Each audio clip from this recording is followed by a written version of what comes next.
So today we start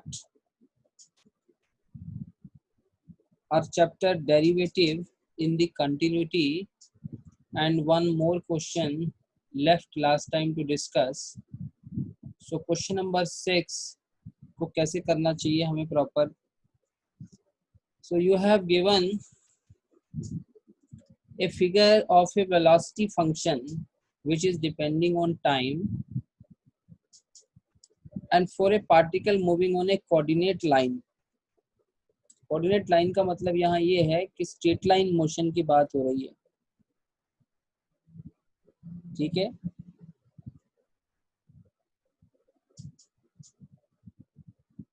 तो इस तरीके से ये ग्राफ हमें दिया हुआ है. First you have to understood कि वाई एक्सिस पे वेलोसिटी को रिप्रेजेंट किया गया और एक्स एक्सिस पे टाइम को रिप्रेजेंट किया गया. So if I ask you what is the velocity of the particle at time 0, तब आप कहोगे, आप कैसे देखोगे कि ये तो पोजीशन है टाइम 0 की, तो इस पोजीशन पे जितनी वैल्यू v की रहेगी, मान लो इस मोमेंट पे यहाँ कोई वैल्यू होगी, अगर ये वैल्यू मान लो 20 होती सपोज, तो आपका जवाब क्या होता? At t0 how much is the velocity, बताओ.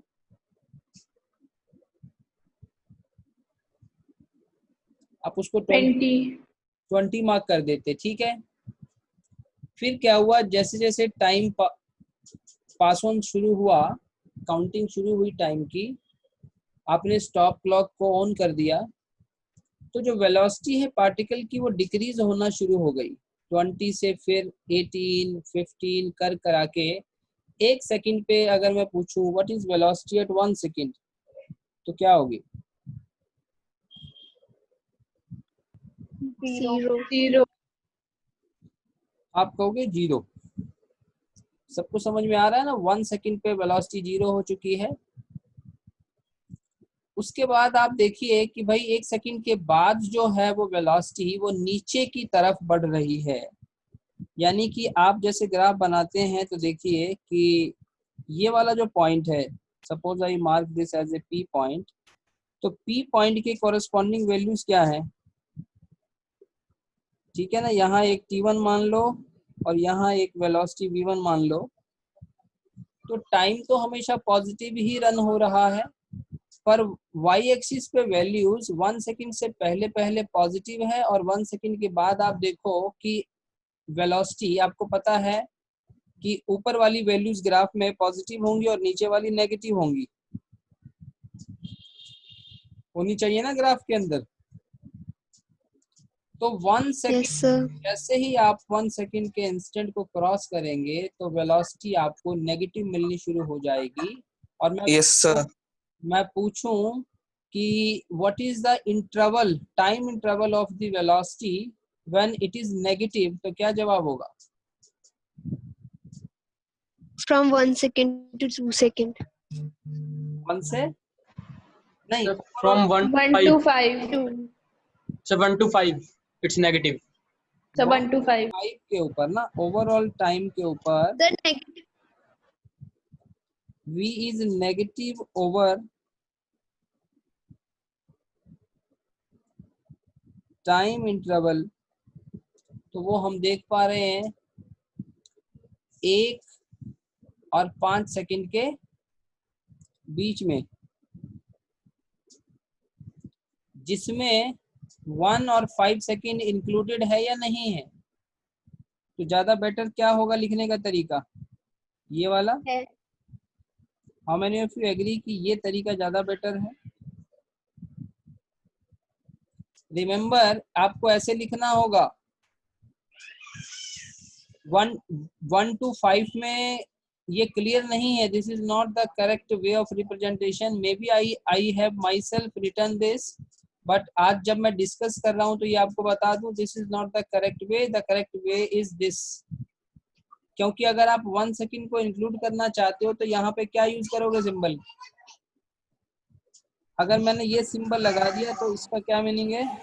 देखिए कि हम कहना चाह रहे हैं कि 1 सेकंड भी इंक्लूडेड है. किसको बात समझ में आई है?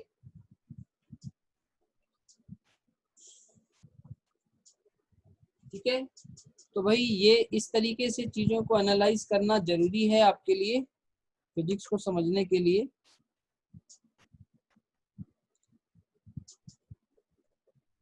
ओके, तो ये सही हो गया कि भाई 1 से 5 सेकंड में वेलोसिटी नेगेटिव है। तो एक तो इन्फॉर्मेशन ये आई है।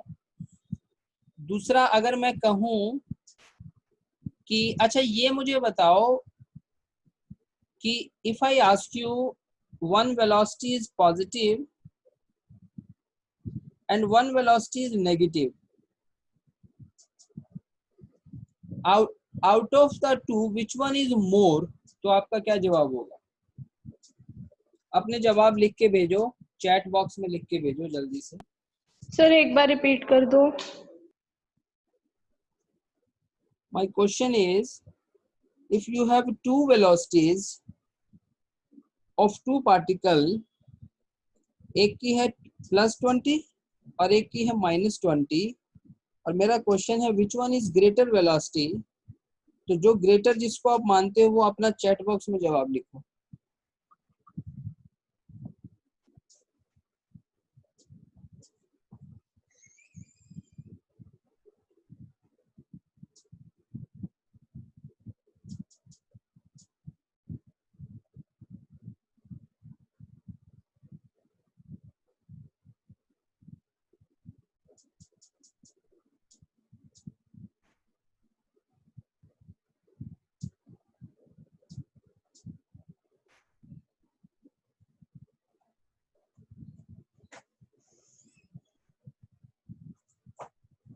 हाँ जी भाई, ये बहुत अच्छा क्वेश्चन है अगेन, कि कितने बच्चे इसका जवाब सही दे पाते हैं।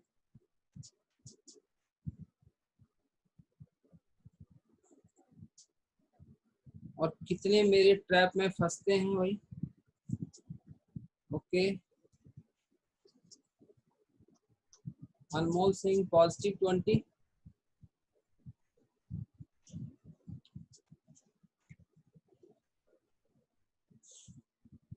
Rupali Singh it is equal.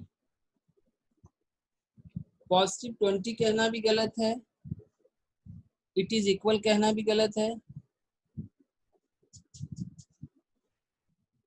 और समीक्षा का जवाब है both are same in different directions, ये कहना सही होगा। गुड समीक्षा। फिर से Vaidita, both are same is wrong, both will have same magnitude. Sir मैंने भी भेजा है। मैंने भी भेजा है। हाँ हाँ, तुम्हारी बारी आ रही है, नेक्स्ट तुम्हारी बारी है। अच्छा, चैट बॉक्स ही तो पढ़ रहा हूँ मैं। वागेश कह रहा है both will have same magnitude but opposite direction, this is also correct, very good Vagesh. अब दिव्यांशी कह रही है both are same only direction is different, तो थोड़ा सा इनकम्प्लीट है दिव्यांशी, थोड़ा सा मतलब आप कह भी रहे हो बोथ आर सेम, फिर डायरेक्शन इज डिफरेंट, तो थोड़ा सा स्टेटमेंट को और रिफाइन कर सकती हो। जब आप कह रहे हो बोथ आर सेम, तो उसको और रिफाइन कैसे कहोगे? Both are same in magnitude but opposite in direction. ठीक है, क्लियर है? इरशाद कह रहा है both velocities are equal, both velocity are equal but sign just tell us about direction। so भाई आपकी पहली लाइन ही गलत हो गई। both velocities are equal, दोनों वेलोसिटी कैसे इक्वल है? उनकी डायरेक्शन में जब फर्क आ गया तो वो इक्वल नहीं है, वो इक्वल मैग्नीट्यूड में है। इरशाद को क्लियर हो गई अपनी गलती। भाव्या गलत, बोथ आर इक्वल कहना गलत। सो नाउ एवरीवन क्लियर कि मैं जैसा सवाल पूछूंगा आपको सोच समझ के जवाब देना है। क्लियर? मैंने यदि पूछा कि दोनों में से कौन ग्रेटर है, तो जरूरी नहीं है कि कोई ग्रेटर हो, ये तो पूछने का तरीका है मेरा। ओके एवरीवन, तो किस किस का जवाब सही हुआ? बिल्कुल सही हुआ, मैंने नाम लिए उनके, जरा बताओ किनको पता चल गया किनका जवाब सही है।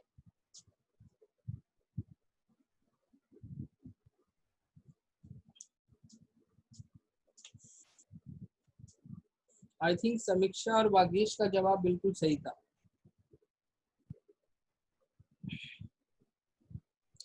ओके, तो भाई सबको क्लियर हो गया कि इनमें से कौन सा ग्रेटर है।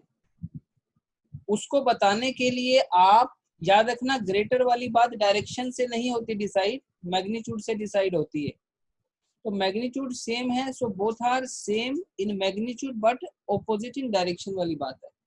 चलिए, सो उसके बाद क्या हुआ, 1 से 2 सेकंड तक वेलोसिटी नेगेटिव हुई, फिर 2 से 3 पे वो कांस्टेंट वेलोसिटी से पार्टिकल चलता रहा, फिर 3 सेकंड से आगे फिर से उसकी वेलोसिटी डिक्रीज होना शुरू हो गई और करते करते वो 5वें सेकंड पे आके 0 पे पहुंच गया। फिर से वेलोसिटी बढ़ना शुरू हुई, पर ये वेलोसिटी उतनी नहीं थी मैग्नीट्यूड में जितनी स्टार्टिंग में थी इसकी, ठीक है। और फिर से वेलोसिटी कम होना शुरू, यानी कहने का मतलब कि अब मैं आपको यहां समझा रहा हूं,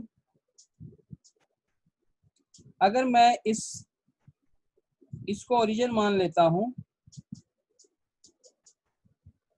इस हिस्से को ओरिजिन मान लेता हूं, और मान लो ये पार्टिकल वाई एक्सिस पे चल रहा है, कोई पार्टिकल, तो actual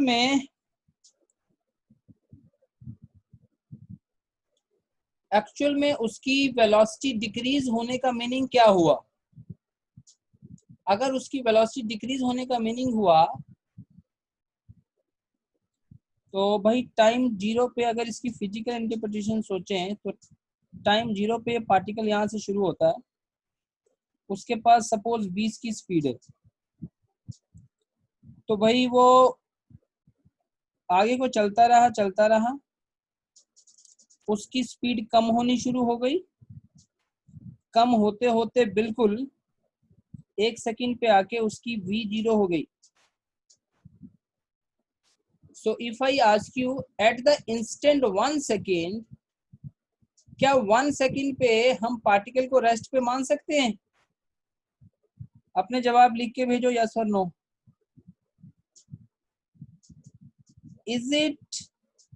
Is it particle can said to be at rest at 1 second?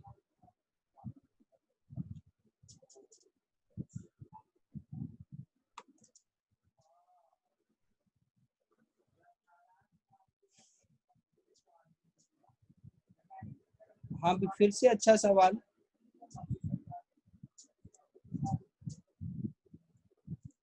Everyone saying yes, we can assume it. Vagesh saying no.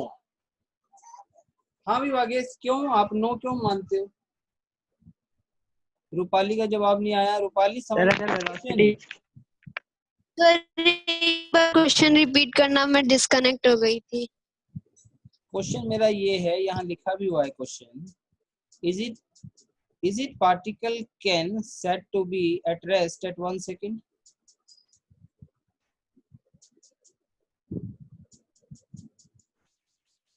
Yes sir, इस ग्राफ में।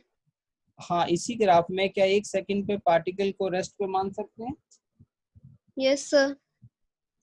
ओके, हाँ वागेश, नो कैसे?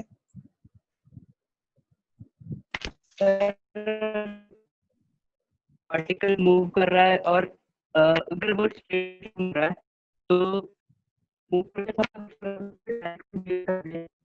नहीं, आवाज क्लियर नहीं आ रही है, तो माइक के पास आके बोलो जोर से।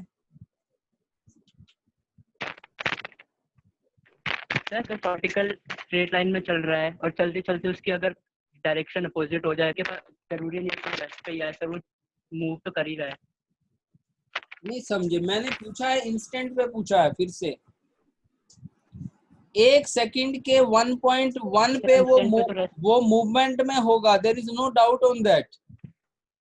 How many of you agree that कि 1.1 सेकंड पे वो मोशन में होगा? इन मोशन जो एग्री करते हैं, ठीक है। 0.9 पे वो मोशन में है, परंतु जैसे ही वो 1 सेकंड पे आ रहा है वो रेस्ट पे है भाई। इसमें क्या हर्ज है कहने में? इंस्टेंट पे हम कह रहे हैं जब उसका v0 implies rest, simply at rest की डेफिनेशन ही यही है ना v0। तो इसको कहने में कोई आपको शक नहीं होना चाहिए। क्लियर? ये इस चीज को समझो और एज ए नोट भी नोट कर लो। चलिए, आप चीजों का मतलब समझ गए। अब यहाँ आइए, इस डायग्राम को फॉलो करो कि 1 सेकंड पे हमने उसे कहा रेस्ट पे।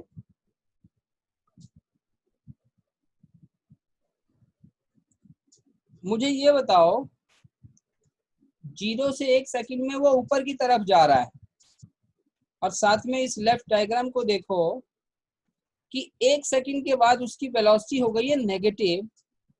तो कितने बच्चे मानते हैं कि इसका मीनिंग ये बनेगा फिजिकल कि वो पार्टिकल है वो यहां से अपना ओवरटर्न कर लेगा नीचे की तरफ? How many of you agree? वो अपनी डायरेक्शन नीचे की तरफ कर लेगा, क्योंकि वेलोसिटी 1 सेकंड क्रॉस होने के बाद नेगेटिव हो गई है। ठीक है, तो फिर उसके बाद वो कितने सेकंड्स तक चलता रहेगा भाई? वो कितने सेकंड्स तक उसकी वेलोसिटी फिर बढ़ती जाएगी, इंक्रीज होती जाएगी, और उसकी डायरेक्शन में वो आगे जाता जाएगा। और कब तक जाएगा वो? अच्छा ये बताओ, फिर दोबारा वो अपनी डायरेक्शन कब बदलेगा?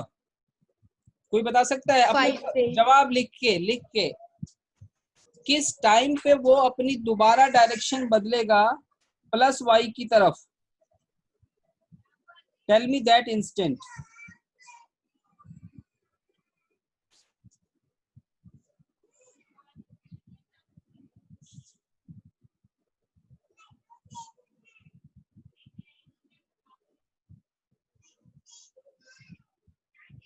दिव्यांशी सेइंग 5 सेकेंड, रूपाली 5, भाव्या 5, वागेश कह रहा है 3 सेकेंड। वागेश फंस गया चक्कर में, समीक्षा भी फंस गई, बहुत बढ़िया, अनमोल भी फंस गया। ये मुझे बताओ, जो बच्चे ये कह रहे हैं कि 3 सेकंड पे उसने अपनी डायरेक्शन बदली, याद रखिएगा डायरेक्शन तभी बदलेगी जब वो v नेगेटिव से v पॉजिटिव होगा। हाँ भाई,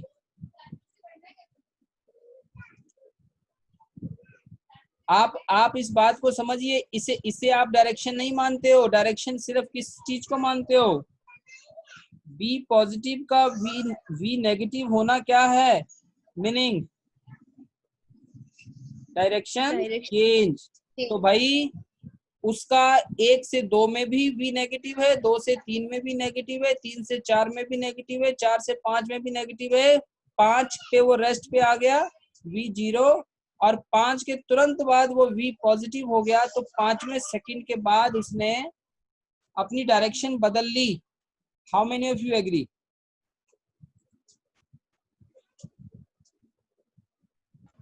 सर ये एक्सिस हमने टाइम के लिए है, वेलोसिटी के लिए जो राइट साइड में ली है? नहीं, ये तो मैं फिजिकल इंटरप्रिटेशन बता रहा हूँ आपको कि अगर एक y एक्सिस के ऊपर एक पार्टिकल स्ट्रेट लाइन मूव कर रहा ऑब्जेक्ट है। चल रहा है। मतलब ऑब्जेक्ट की पोजीशन दिखा रहे हो आप यहाँ पे? हाँ, यहाँ तो ऑब्जेक्ट की पोजीशन दिखा रहा हूँ मैं। इसीलिए कंफ्यूजन हो गई थी मुझे, सॉरी सर। ठीक है, क्लियर है। और पर एक को कंफ्यूजन नहीं हुई, Yes, 2-3 लोगों को हुई है कंफ्यूजन। और कंफ्यूजन का चांस यहाँ भी बन रहा था कि आप देखिए कि ये यहाँ से नीचे की तरफ आ रहा है, फिर ये सीधा जा रहा है, फिर ये पीछे की तरफ जा रहा है।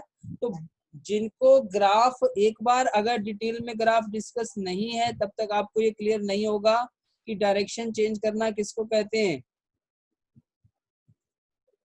ठीक है, और इतना डिटेल में भाई कोई नहीं डिस्कस करता, फटाफट लोग सिर्फ क्वेश्चन खत्म करते हैं और बस सिलेबस आगे बढ़ाते हैं। That's the only trick. But real physics सीखने का तरीका तभी है जब आप चीजों को प्रॉपर डिस्कस करोगे, बच्चों के ओपिनियन लोगे, तब आप गलती करोगे और फिर सीखोगे। सिंपल सा फंडा है। How many of you agree on this?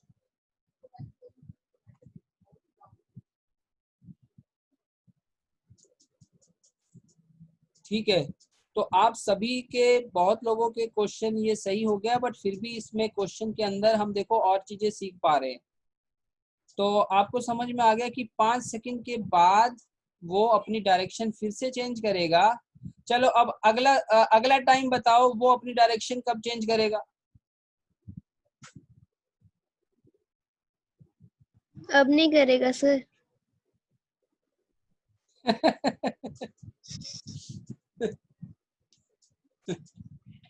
Sir question में डाउट है सर। 7वें सेकंड पे वो रेस्ट पे आ गया, ठीक है, और 9 सेकंड तक। अच्छा ये बताओ, अगर वो 7वें के बाद रेस्ट पे आ गया, फिर भी आप देख पा रहे हो कि 7, 8, 9 के बीच में एक लाइन बनाई गई है। आप देख पा रहे हो इस हिस्से में एक लाइन बनाई हुई है, Yes, यानी sir. कि ये 7, 8, 9 के बीच में भी ये ग्राफ बना हुआ, ये ग्राफ ड्रॉ है। इसका मीनिंग ये है कि आप पार्टिकल को आपने 9 सेकंड तक क्या किया है? ऑब्जर्वेशन में ऑब्जर्व किया है, उसको ऑब्जर्वेशन में उसको लिया है आपने। क्लियर? उसके बाद आपने 9 सेकंड के बाद अपनी घड़ी आपने बंद कर दी कि अब इसकी ऑब्जर्वेशन खत्म हो गई पार्टिकल की, अब खेल खत्म हो गया। तो कितने लोगों को बात समझ में आ गई भाई मेरी पूरी? Sir I have a doubt. बोलिए। सर हमारा सी पार्ट है ना क्वेश्चन में, when does the particle move at its greatest speed. Okay sir, हमने इसका आंसर लिखा 2 and from 2 to 3 between. Okay sir, इसमें हमारे पास टाइम 0 भी तो आ सकता था, यहाँ पे भी तो ग्रेटेस्ट स्पीड पे है वो अपनी। हाँ सही कह रहे हो तुम, वो भी इसमें आना चाहिए, पर आप इसको जरा और इलेबोरेट करो अपनी बात को। ऐसा सर मतलब क्या सोचते हमने हो? है ना सर, बिकॉज ऑफ स्पीड है वो मैग्नीट्यूड है वेलोसिटी का, और मैग्नीट्यूड तो सेम ही आ रहा है ना दोनों जगह पे। डायरेक्शन तो मैटर करती नहीं है स्पीड में। चलिए हम सी पॉइंट को एक बार और देख लेते हैं। पहले तो ये एक सेकंड, हम सी पर आएंगे। अभी तो हमने जो मैंने अभी आपको ग्राफ की एनालिसिस सिखाई है, ये तो मैंने अभी बिना सवालों को देखे सिखाई कि अगर ये सवाल हमसे नहीं भी पूछे जाते तो भी ग्राफ को हम ऐसे समझ सकते थे कि नहीं? Yes sir. ठीक है, तो कोई पूछे ना पूछे, आपको ग्राफ को इतना समझना आना चाहिए कि ग्राफ का ये मीनिंग है। अब आइए Yes, sir. सवालों पे। सवाल में हमसे पूछा है when does the particle move forward and move backward and speed up and slow down. तो ये वही सवाल है, इसी डायरेक्शन से जुड़ा हुआ ही सवाल है। तो हमने कहा कि फॉरवर्ड मूव कौन कौन सा है भाई? 0 से 1 और 5 से 7। कहने का मतलब है फॉरवर्ड मूव का मतलब ये है कि V पॉजिटिव, जहां V पॉजिटिव है, और बैकवर्ड का मीनिंग है V नेगेटिव है। तो वहां से ये इंटरवल्स आ गए। ज्यादा बेटर इन इंटरवल्स को लिखना कैसे होगा सही? ज्यादा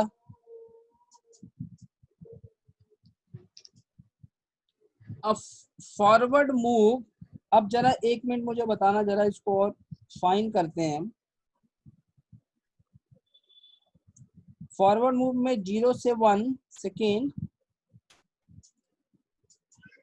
और ये 5 से 7 सेकेंड। एक बात जरा सोच के मुझे बताओ, क्या यहाँ पे सिर्फ लेस देन का सिंबल आएगा या लेस देन इक्वल टू का सिंबल आएगा? Less than equal to. How many? Sir less than equal to का। और जिसके पास रीजनिंग है वो बच्चा हाथ खड़ा करे। Why here less than equal to symbol required?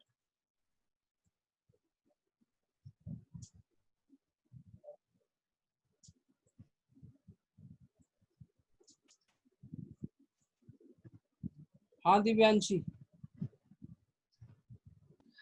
Sir less than equal to इसलिए लेंगे क्योंकि 0 पर भी वो 20 है, मतलब हाई स्पीड है वहाँ 0 पर भी, मतलब फॉरवर्ड मूव कर रहा है, तो 0 को भी इंक्लूड करने के लिए हम इक्वल टू भी लेंगे।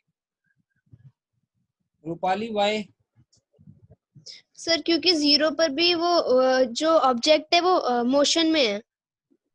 वेरी गुड, और वो मोशन में है तो कहीं फॉरवर्ड या बैकवर्ड कहीं तो मूव करेगा, वेरी गुड। Forward move. आप ये भी कह सकते हो कि 0 सेकंड पे उसकी वेलोसिटी है उसके पास, यस है ना। सर। मोशन वर्ड भी सही है कहना, पर उसकी जगह ये भी यूज कर सकते हो और ज्यादा अच्छा समझ में आएगा कि 0 सेकंड पे भी क्योंकि उसके पास वेलोसिटी है और वो पॉजिटिव है तो वो भी फॉरवर्ड मूव कहलाएगा। यानी कि इसका बेटर आंसर क्या होता, यहाँ लेस देन की जगह ये मतलब कि टी इस सिंबल में इक्वलिटी साइन को भी हमें इंक्लूड करना चाहिए। तो आप देखिए कि इसकी जब हम डिस्कशन कर रहे हैं तो इसके अंदर और रिफाइन पॉइंट्स हमें पता चल रहे हैं। How many of you agree?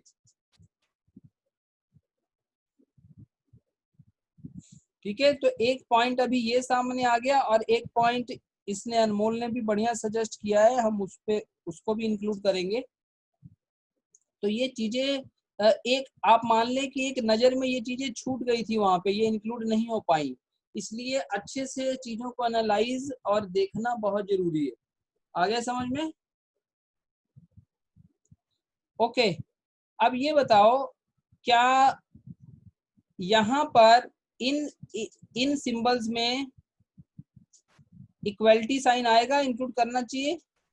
Yes और no no? Sir, no sir.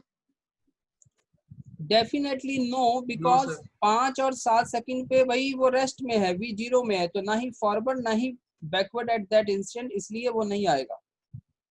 तो ये आंसर्स अपने थोड़ा और सही कर लो उसको, और इनको हम हटा देते हैं इस चीज को। अब आइए बैकवर्ड मूव। बैकवर्ड मूव में अब क्या कहेंगे, पहले तो इसको करेक्ट करते हैं। 1 से 5 के बीच में, ठीक है, नो इक्वलिटी साइन रिक्वायर्ड। अब बताओ स्पीड अप वाली बात। अच्छा, स्पीड अप का मीनिंग क्या हुआ? स्पीडिंग, वेलोसिटी इंक्रीज हो रही है। तो जहाँ वेलोसिटी का मैग्नीट्यूड इंक्रीज हो रहा है। Where is speed up and where is slow down? हाँ हाँ, सीधी बात है। हाँ, स्पीड अप मीन्स कि कौन से इंटरवल में स्पीड बढ़ रही है, ठीक है। तो वेरी वेरी क्लियरली 1 से 2 सेकंड में स्पीड बढ़ रही थी, और 5 to 6। ठीक बात है। अच्छा, यहाँ बताओ क्या कुछ इक्वलिटी साइन रिक्वायर्ड है या नहीं है? No sir.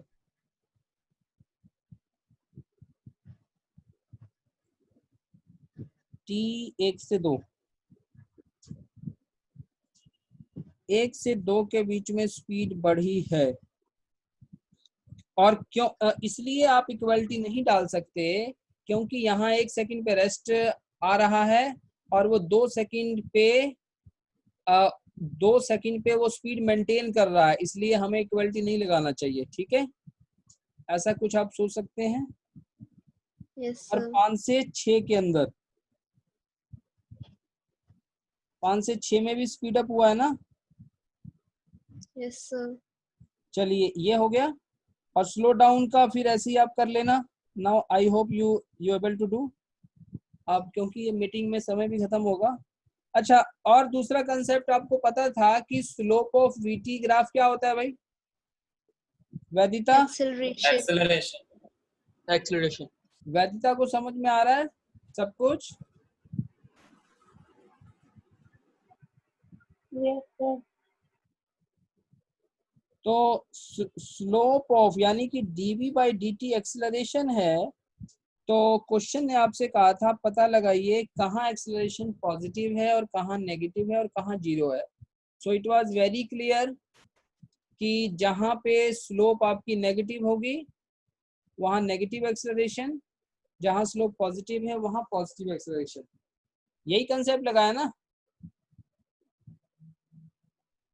Yes sir. Positive slope, negative में नेगेटिव स्लोप और जीरो में जीरो स्लोप। अब आइए सी वाली बात जो हमसे पूछी थी कि when does the particle move at the greatest speed, particle greatest speed पे कब मूव कर रहा था।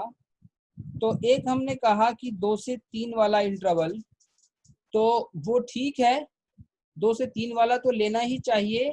इसके साथ साथ ये 0 सेकंड वाला भी हमें लेना चाहिए, डेफिनेटली वहां पर भी वो काफी ज्यादा ग्रेटेस्ट स्पीड में है। ठीक है भाई, तो इसको भी आप इंक्लूड कर लें कि ये 2 से 3 में रहा है और एट t0 पे भी रहा है। और ये डी वाला हिस्सा तो सर बट हाँ बोलो सर बट हमें मैग्नीट्यूड तो नहीं पता ना किसका ज्यादा है।